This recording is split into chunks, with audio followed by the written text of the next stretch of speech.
आवाज खाली आणि हात वर केला तर सांगतो तुम्हाला शहाणपणा करू नका. बोलता येत नसेल तर बोलायचं नाही, कळलं का? चला बाहेर तुम्ही तिथं.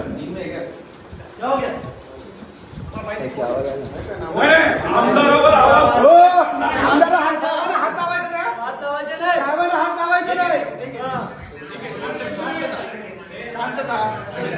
पोलिसांना सहकार्य केलं, पोलिसांनी नीट वागायचं. नीट वागलं पाहिजे, नीट बोललं पाहिजे ना. हात लावायचं नाही असं वाटतंय काय? आपण कसं बोलतो हे तर कळायला पाहिजे.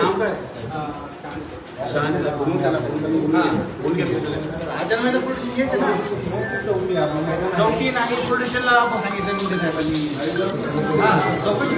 आमदारला आणलं जाते आणि त्याची असणारी दखल घेतली जात नाही काय. तुम्ही साधे पीएस आहेत असं हात बिन करून बोलताय एक रिस्पेक्टिव्ह बोलणं सुद्धा नाही. गर्दी झालेली आहे. आम्हाला इथे आहोत ना, आम्ही इथे बसून घेतो.